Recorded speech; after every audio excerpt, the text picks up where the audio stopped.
నమస్తే. Welcome back to Ireland ముచ్చట. ఈరోజు ఐర్లాండ్ ముచ్చట ఏందంటే, ఐర్లాండ్‌లో పార్ట్ టైమ్ జాబ్స్ ఏందనేది తెలుసుకుందాం ఒకసారి. అంటే జీతం ఎంతొస్తుంది, పార్ట్ టైమ్ చేసుకుంటే స్టూడెంట్స్‌కి రూల్స్ ఏందనేవి క్లియర్‌గా తెలుసుకుందాం ఈ వీడియోలో. లాస్ట్ వరకు చూసేయండి. లైక్ ఇంకా సబ్స్క్రైబ్ చేసుకోండి. Thank you. 1, 2, 3, 4. ఇంటర్నేషనల్ స్టూడెంట్‌గా మనకు ఫస్ట్ గుర్తొచ్చే పదం ఏందంటే పార్ట్ టైమ్ జాబ్. అంటే మనం పార్ట్ టైమ్ జాబ్ కంపల్సరీగా చేయాలా అంటే చేయాలి కంపల్సరీ. దేనికంటే అది లైఫ్‌లో అదొక లెసన్. మన కష్టం, శ్రమ అన్నీ తెలిసొస్తాయన్నమాట. అంతా పక్కన పెడితే మన కష్టజీతం మన అకౌంట్‌లో వచ్చినప్పుడు తెలుస్తుందనమాట. మనం నెక్స్ట్ ఏమైనా చేయొచ్చు అని. అంటే ఇది పార్ట్ టైమ్ జాబ్ అనేది ఓన్లీ పైసల కోసం అనే కాదు. ఇంకేందంటే ఇక్కడ ఐరిష్ కల్చర్ ఏందో కూడా మనకు తెలిసొస్తుంది. ఈ పార్ట్ టైమ్ జాబ్ ఎవరెవరు చేయొచ్చు అంటే మెయిన్‌గా ఇంటర్నేషనల్ స్టూడెంట్స్ అంటే స్టాంప్ టు వీసా ఉంటే మీరు ఎలిజిబుల్ అనమాట ఇక్కడ వర్క్ చేయడానికి. నెక్స్ట్ స్టాంప్ 1G హోల్డర్స్ అంటే ఇది డిపెండెంట్ హోల్డర్‌కి కూడా వస్తుంది స్టాంప్ 1G వీసా. అంటే వీళ్ళు ఫుల్ టైమ్ వర్క్ కూడా చేసుకోవచ్చు. నెక్స్ట్ స్టాంప్ 4 వీసా ఉన్న వాళ్ళు కూడా చేసుకోవచ్చు. నెక్స్ట్ ఏందంటే ఏజ్ లిమిట్ 14-18 వరకు ఉండాలి. ఓకే. అంటే ఏమేం జాబ్స్ అవైలబుల్‌లో ఉంటాయి పార్ట్ టైమ్‌లో అంటే ఫస్ట్ ఏందంటే రీటైల్ సూపర్ మార్కెట్. అంటే మనకు ఇండియాలో డీమార్ట్ ఉంటుంది కదా! డీమార్ట్ లెక్క. సో, దాంట్లో మనము సేల్స్ అసిస్టెంట్ ఇంకా షెల్ఫ్‌లు సదురుతాం కదా! అదొకటి. ఇంకా క్యాషియర్ లాగా ఉంటాయి. ఇంకా నెక్స్ట్ ఏంటి delivery and logistics. Delivery boys లెక్క కూడా చేసుకోవచ్చు. అంటే మనకు ఓన్ బైక్ ఇంకా కార్ ఉంటే అది ఇంకా చాలా ఫ్లెక్సిబుల్‌గా ఉంటుంది. ఈజీగా చేసుకోవచ్చు డెలివరీ బాయ్స్ లెక్క. హాస్పిటాలిటీ సర్వీసెస్ అంటే ఇప్పుడు మనము కాఫీ షాప్‌లలో, రెస్టారెంట్‌లో, కిచెన్‌లో, పబ్‌లలో అంటే ఆ టైప్ అనమాట. దాంట్లో కూడా మనకు చూసుకోవచ్చు.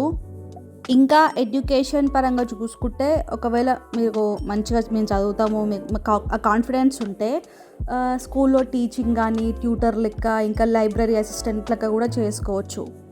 ఈ ఐర్లాండ్‌లో అంటే పార్ట్ టైమ్ జాబ్‌లలో డిమాండ్ ఉన్నవి ఏంటంటే ఒకటి హోమ్ కేర్ అసిస్టెంట్, ఇంకోటి సెక్యూరిటీ గార్డ్. హోమ్ కేర్ అసిస్టెంట్‌కి ఇంకా సెక్యూరిటీ గార్డ్‌కి సెపరేట్‌గా ఇంకా లైసెన్స్ క్వాలిఫికేషన్ వేరే ఉండాలన్నమాట.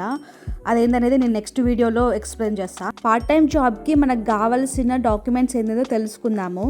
ఫస్ట్ ఏందంటే పీపీఎస్ అని ఉండాలి. Personal public service number. ఇది ఐర్లాండ్‌లో సోషల్ వెల్ఫేర్ ఆఫీస్ ఉంటుంది కదా! అక్కడ అప్లై చేసుకోవచ్చు. దీనికోసం మీ పాస్‌పోర్ట్ ఇంకా మీ అడ్రస్ ప్రూఫ్ ఇంకా మీ కాలేజ్ నుంచి ఒక లెటర్ తెచ్చుకోవాలి. ఇంకా మీ పాస్‌పోర్ట్ పైన స్టాంప్ 2 అని స్టాంప్ అయితే పక్కా ఉండాలి. అది ఎందుకంటే మన కాలేజ్ ఉన్నప్పుడు ఒక 20 హవర్స్ హాలిడేస్ ఉన్నప్పుడు 40 హవర్స్ వర్క్ చేసుకోవడానికి యూజ్ అవుతుంది.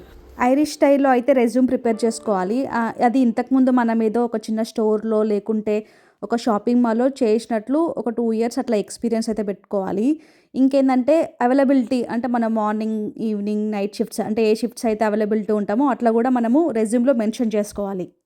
ఇంకా మీ ఫ్రెండ్స్ ఎవరైనా ఉంటారు కదా! వాళ్ళు రిఫర్ చేస్తే వాళ్ళ నేమ్ కూడా మెన్షన్ చేయొచ్చు. నెక్స్ట్ ఇంకా ఏందంటే మనకు బ్యాంక్ అకౌంట్ ఉండాలి. అంటే ఇక్కడ లోకల్ బ్యాంక్ అకౌంట్, ఏఐబీ ఇంకా రివల్యూట్ ఉంటుంది. దాంట్లో అకౌంట్ మాత్రం పక్కా ఓపెన్ చేయాలి. ఇంకా మన ఐరిష్ నెంబర్ ఉంటుంది కదా! ఇక్కడికొచ్చినంక మనం ఫస్ట్ చేయాల్సింది ఏందంటే ఒక సిమ్ తీసుకోవాలి. నెక్స్ట్ పీపీఎస్ అని అప్లై చేయాలి. ఇంకొకటి మనకు బ్యాంక్ అకౌంట్ పక్కా అప్లై చేసుకోవాలి. ఎందుకంటే మనకు వీక్లీ పేమెంట్ వస్తుంది కాబట్టి. ఇంకా మనం ఈ పార్ట్ టైమ్ జాబ్స్ ఎట్లా అప్లై చేసుకోవాలో తెలుసుకుందాము. ఫస్ట్ ఆన్‌లైన్ పోర్టల్స్ ఉంటాయి. ఇండీడ్ ఐర్లాండ్ అని, జాబ్స్.ఐఈ, పార్ట్ టైమ్ .ఐఈ అని వెబ్‌సైట్‌లుంటాయి. దాంట్లో అప్లై చేసుకోవచ్చు మనము. ఇంకా పెద్ద పెద్ద సూపర్ మార్కెట్స్ ఉంటాయి కదా! లైక్ టెస్కో, లిడిల్, డన్స్ అని అఫిషియల్ వెబ్‌సైట్స్ ఉంటాయి. ఆ వెబ్‌సైట్‌లోకెళ్ళి మనం అప్లై చేసుకోవాలి. నెక్స్ట్ ఏందంటే స్టూడెంట్స్ అయితేనేమో స్టూడెంట్స్ జాబ్.ఐఈ ఇంకా యూనివర్సిటీ కెరీర్ హబ్‌లో జాబ్ నోటిఫికేషన్స్ అయితే ఉంటాయి. నోటిఫికేషన్స్ ఏమైనా వస్తే మనం అప్లై చేసుకోవచ్చు. నా సజెషన్ ఏందంటే నేను సీవీ డ్రాపింగ్ అని చెప్తా. అదేంటంటే మన సీవీ ఉంటుంది కదా! రెజ్యూమే అది ఒక 20, 30 ప్రింటౌట్ తీసుకొని మనమే స్టోర్‌కెళ్ళి వాళ్ళని కనుక్కోవాలన్నమాట. అంటే ఏమైనా హైరింగ్ ఉంటే I am your student at so and so college.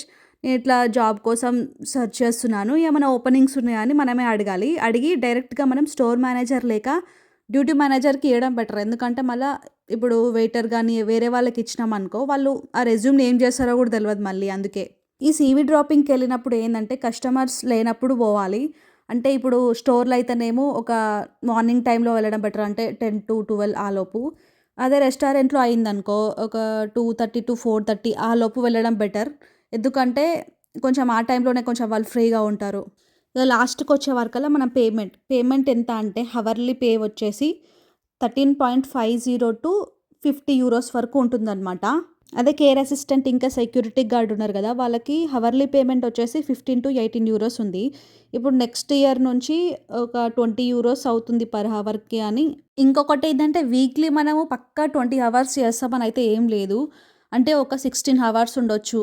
దాన్ని బట్టి ఒక 16 ఇంటూ 13.50 అంటే మనకి ఎంత పర్ హవర్కి యూరోస్ వస్తుందో అది ఇంటూ మనం వీక్లీ ఎన్ని అవర్స్ చేసినామో అనేది ఈక్వల్ టు అట్లా చేసుకొని మనకు శాలరీ వీక్లీ మన అకౌంట్లో పడుతుంది. ఇదంతా పక్కన పెడితే నా సజెషన్ ఏంటంటే లాస్ట్కి మనము ఈ పార్ట్ టైంని ఫుల్ టైం లెక్క చేసుకొని ఉంటారు జనాలు అందరూ. అట్లా కాకుండా కొంచెం మన కెరీర్ పైన కూడా ఫోకస్ చేసుకొని చదువుకుంటూ ఫుల్ టైం జాబ్ చేసుకొని సెటిల్ కావడం బెటర్ అని చెప్తున్నా అంతే.